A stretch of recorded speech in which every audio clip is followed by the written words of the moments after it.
Welcome back. Today we will discuss about most important topic of forest management, जो कि है working plan. If you are a BSc forestry, MSc forestry, and if you are preparing any exams, so ये बहुत important topic होने वाला है. इस lecture के एंड में आपको वर्किंग प्लान के कॉन्सेप्ट, हिस्ट्री, ऑब्जेक्टिव्स और ऑर्गेनाइजेशन क्लियरली समझ आ जाएंगे.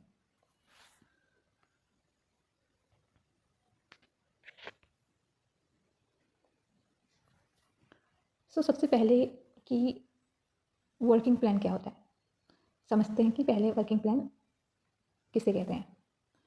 सिंपल लैंग्वेज में अगर हम बात करें तो वर्किंग प्लान एक साइंटिफिक डॉक्यूमेंट है जिसमें लिखा होता है कि किसी फॉरेस्ट को अगले 10 साल तक कैसे मैनेज किया जाएगा.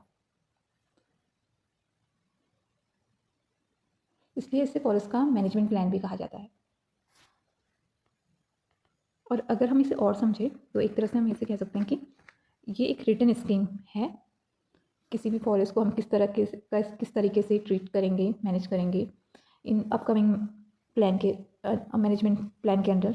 तो as we can see return scheme है, ये कंटिन्यूटी ऑफ पॉलिसी और एक्शन को इंश्योर करती है. एंड सस्टेनेबल सबसे इंपॉर्टेंट बात है कि हम इसे कर क्यों रहे हैं, तो सस्टेनेबल फॉरेस्ट मैनेजमेंट के लिए इसे किया जाता है. यूजुअली क्या होता है कि हम इसे 10 ईयर्स के लिए प्लान बनाते हैं एंड आफ्टर 10 ईयर्स इसको हम रिवाइज करते हैं. अगर ये पूछा जाता है कि कितने टाइम पीरियड के बाद हमें एक वर्किंग प्लान को रिवाइज करना होता है, तो दैट इज़ 10 ईयर्स.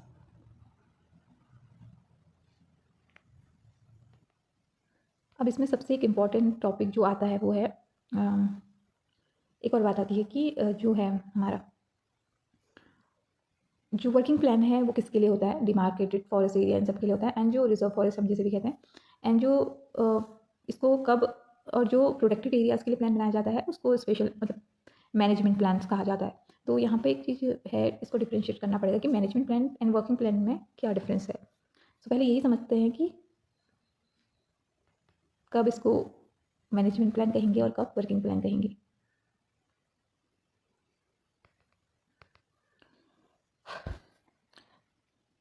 तो वर्किंग प्लान जो बनाया जाता है वो specially reserve forest, demarcated forest के लिए बनाया जाता है. तो ये reserve forest, village forest, protected forest करके हमने अपनी फॉरेस्ट को डिवाइड किया है. तो second forest policy we have already discuss this.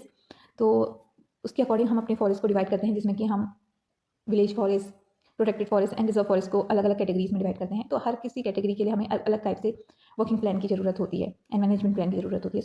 Working plan की ज़रूरत हमें कब होती है, ये रिजर्व फॉरेस्ट के लिए अगर मैं कोई प्लान बना रही हूँ तो उसे हम वर्किंग प्लान कहेंगे. एंड जो प्रोटेक्टेड एरियाज़ के लिए बन रहा है, जैसे कि नेशनल पार्क हो गया, वाइल्ड लाइफ सेंचुरीज हो गई, उनके लिए जो प्लान बनाया जाएगा that is called management plan.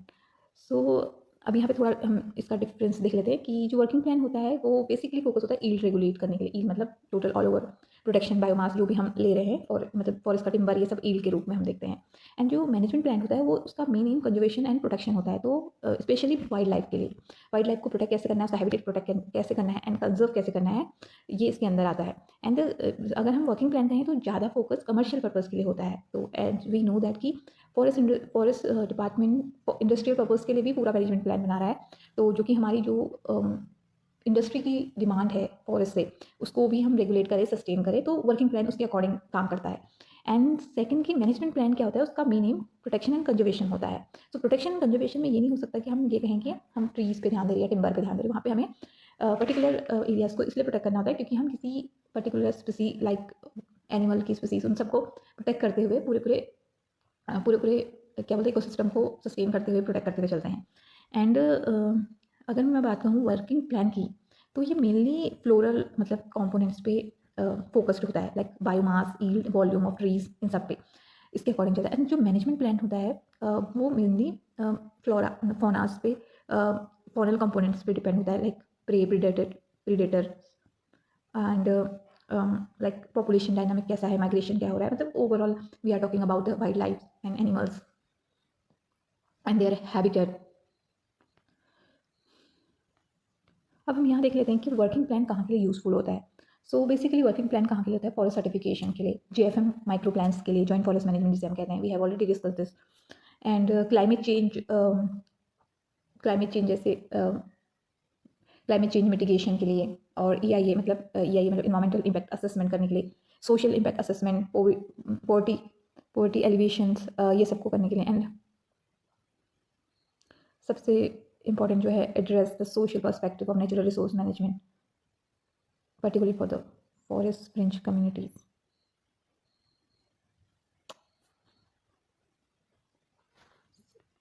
तो चलो हम देखते हैं हिस्ट्री ऑफ वर्किंग प्लान।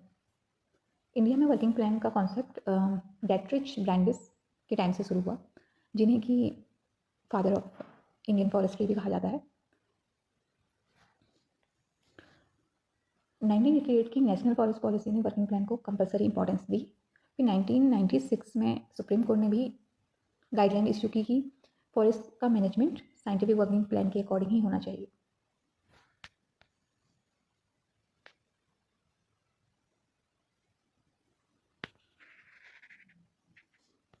और यहाँ पर एक आता है नेशनल वर्किंग प्लान कोड, जो 2011 का हम फॉलो कर रहे थे। अभी हम इससे बात करेंगे कि वर्किंग प्लान कोड किसे कहा जाता है। एंड अब ये अभी थोड़ा चेंजेस इसमें हुए हैं, दैट इज़ अब हम यूज कर रहे हैं 2023 में नेशनल वर्किंग प्लान कोड। और अब हम बात कर लेते हैं major objectives of working plan. तो अगर मैं मेन ऑब्जेक्टिव की बात कहूँ तो हमारे वर्किंग प्लान का मेन ऑब्जेक्टिव सिर्फ टिम्बर प्रोडक्शन नहीं होता, तो इसका ऑब्जेक्टिव सस्टेनेबल फॉरेस्ट मैनेजमेंट होता है, यानी फॉरेस्ट रिसोर्स का यूज भी हो और फ्यूचर जनरेशन के लिए फॉरेस्ट सेफ भी बचे रहें। तो ओवरऑल अगर हम बात करें तो हम सस्टेनेबल फॉरेस्ट मैनेजमेंट के लिए ही वर्किंग प्लान बना रहे हैं। Working plan scopes we have discussed in previous slide, so let's move.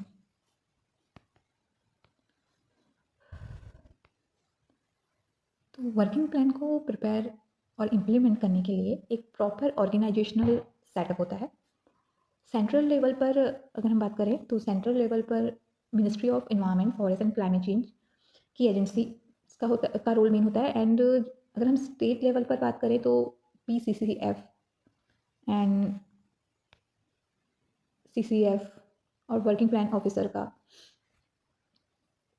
Role main process में होता है। और इसमें सबसे इम्पॉर्टेंट बात आता है वर्किंग सर्कल्स। तो वर्किंग सर्कल की बात अभी स्टार्ट नहीं की, बट इसको बेसिकली मतलब यूनिट ऑफ वर्किंग प्लान कहा जाता है वर्किंग सर्कल को। कि हर इतना बड़ा अगर हमने वर्किंग प्लान हमने तैयार किया तो ऐसा नहीं है कि वो सब जगह सेम होगा, फिर उसको बहुत सारे वर्किंग सर्कल्स में डिवाइड करना पड़ता है। और हर एक वर्किंग सर्कल को फिर बहुत सारे मतलब अलग से कंपार्टमेंट्स में बनाना पड़ता है, एंड अलग कंपार्टमेंट भी फिर से डिवाइड होते हैं सब कंपार्टमेंट्स में। और हर एक वर्किंग सर्कल को सेम सिल्वीकल्चरल ट्रीटमेंट दिया जाता है, मतलब जिस भी प्रोसेस से हम उसको मैनेज कर रहे हैं वो सेम रहेगा फॉर द वर्किंग सर्कल। तो हम ये नहीं कह सकते कि होल वर्किंग प्लान के लिए हम सारे सिमिलर काइंड ऑफ ट्रीटमेंट देंगे या सिमिलर काइंड ऑफ चीज़ें इम्प्लीमेंट करेंगे। तो वर्किंग प्लान को वर्किंग सर्कल्स में बनाया जाता है, एंड देन हर एक वर्किंग सर्कल के अंदर भी प्रॉपर मैनेजमेंट के लिए हमें कंपार्टमेंट्स और फिर उसे सब कंपार्टमेंट्स में डिवाइड करना होता है। और एग्जाम पर्सपेक्टिव से यहाँ पे बहुत की मतलब जो की फैक्ट्स हैं ये बहुत इंपॉर्टेंट है कि 10 ईयर्स के लिए हम इसे प्रिपेयर करेंगे। और एंटायर फॉरेस्ट मतलब एंटायर फॉरेस्ट को वर्किंग सर्कल्स में डिवाइड किया जाता है, और वर्किंग सर्कल में मतलब सिमिलर काइंड ऑफ ट्रीटमेंट दिए जाते हैं। Let's talk about working plan code. It is detail guidelines, जो भी डिटेल गाइडलाइंस होती है for formulation of working plan. कहने का मतलब है procedure of preparing working plan भी कहते हैं हम इसको।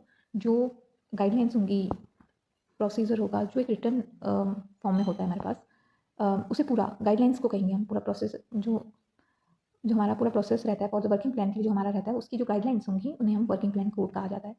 तो पहले हम यूज कर रहे थे 2011, नाउ अभी ये भी अपडेट हुआ है, बुक्स में हमें 2011 मिलता है, बिकॉज उसके बाद जो अपडेटेड है वो अब हम यूज करें सेकेंड 2023। यहाँ पे एक बात और आती है, working plan and working scheme क्या होती हैं। तो working plan generally large forest areas के लिए, फॉरेस्ट डिवीजन के लिए हम प्रिपेयर करते हैं, बट मतलब एक तरह से कहेंगे मोर डिटेल्ड एंड कम्प्रहेंसिव। एंड जो वर्किंग स्कीम होती हैं वो स्मॉलर एरियाज़ के लिए, स्पेसिफिक फॉरेस्ट एरियाज़ के लिए, जैसे कि हम कोई विलेज कम्युनिटी में हमें करना है काम, कोई म्यूनिसिपल फॉरेस्ट एरिया में है, एंड प्राइवेट फॉरेस्ट है, विलेज फॉरेस्ट है, सो उसके लिए हम वर्किंग स्कीम प्रिपेयर करेंगे। वहाँ के लिए वर्किंग प्लान नहीं इम्प्लीमेंट होगा, अलग से रूल्स एंड रेगुलेशंस तैयार किए जाएंगे। कहने का मतलब ये है। यहाँ पे आता है कि micro plans and joint managed मतलब micro plans for joint manage forest. तो जो माइक्रो प्लान्स होते हैं, एक तो हम जो वर्किंग प्लान कह रहे हैं उसकी ही एक छोटा प्लान तैयार किया जाता है जो पर्टिकुलर स्पेसिफिक एरियाज़ के लिए, या फॉरेस्ट स्कीम कहें तो उसके लिए माइक्रो प्लान हम इम्प्लीमेंट करेंगे। जैसे कि जॉइंट फॉरेस्ट मतलब मैनेज्ड फॉरेस्ट है हमारा, जो कि माइक्रो प्लान्स को कौन प्रिपेयर करता है, फॉरेस्ट स्टाफ जो टेरिटोरियल डिवीज़न का होता है वो प्रिपेयर करेंगे। सो माइक्रो प्लान कैसे होते हैं और इसको जॉइंट मतलब एक तरह से जॉइंट फॉरेस्ट मैनेजमेंट प्लान होंगे, मतलब जहाँ पे कम्युनिटीज़ का इन्वॉल्वमेंट होगा, कंसल्ट कम्युनिटीज़ के साथ कंसल्ट करके एंड इस तरीके से जो टेरिटोरियल डिवीज़न है वर्किंग प्लान वो एक प्लान तैयार करेंगे। एंड मतलब इसमें सिर्फ अकेले कोई भी सिर्फ ऑर्गेनाइजेशन अकेले नहीं होता है, उसमें कम्युनिटीज़ इन्वॉल्व होंगी। इसीलिए शायद इसीलिए इसको जॉइंट फॉरेस्ट मैनेजमेंट के तहत कहेंगे हम इसे, जॉइंटली फॉरेस्ट मैनेज्ड फॉरेस्ट के लिए हम अप्लाई करेंगे। तो हमने ये समझा कि वर्किंग प्लान स्पेशली अगर हम कहें तो ये अप्लाई हो रहा है फॉरेस्ट सर्टिफिकेशन के लिए, मतलब help to meet the criteria and indicators of sustainable forest management. दूसरा हमारा है इसमें JFM मीन्स इसका यूज़ जो हो रहा है preparation of micro plans for joint forest management areas. दूसरा हमारा हमने कहा कि इसका इंपॉर्टेंट क्या था, क्लाइमेट चेंज से रिलेटेड, मतलब इसका यूज़ हो रहा है assessing the climate mitigation potential of forest. And एक और पॉइंट हमारा यहाँ आया था, वो था कि इन्वायरमेंट इम्पैक्ट असेसमेंट के लिए, तो ये हम कह सकते हैं ये जो है वर्किंग प्लान क्या है, may provide the basis for environmental impact assessment and the social impact assessment. और हमारा था कि हम इससे और क्या कर रहे हैं, जो मेन हमने समझा है कि क्यों हम वर्किंग प्लान प्रिपेयर कर रहे हैं किसी भी फॉरेस्ट के लिए। तो जैसे हमारा कहेंगे कि पॉवर्टी एलिवेशन भी एक वर्ड आया था कि हम क्यों उसके लिए कैसे कर रहे हैं, तो एड्रेस करने के लिए तो सोशल पर्सपेक्टिव और natural resource management particularly for the forest fringe जो कम्युनिटीज़ होती हैं। तो इट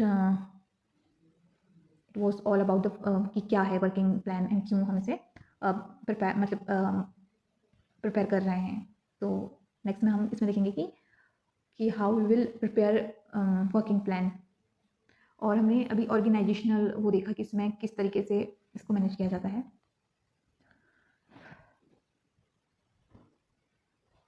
अगर हम सीधे सीधे बात करें, जो all forest are managed under an approved working plan और वर्किंग स्कीम, तो सारे के सारे जो फॉरेस्ट होंगे वो एक वर्किंग प्लान और वर्किंग स्कीम के अंदर ही मैनेज किए जाएंगे। और इनका जो मेन ऑब्जेक्टिव है कि हमारा सस्टेनेबल फॉरेस्ट मैनेजमेंट हमारा मेन ऑब्जेक्टिव है यहाँ पर।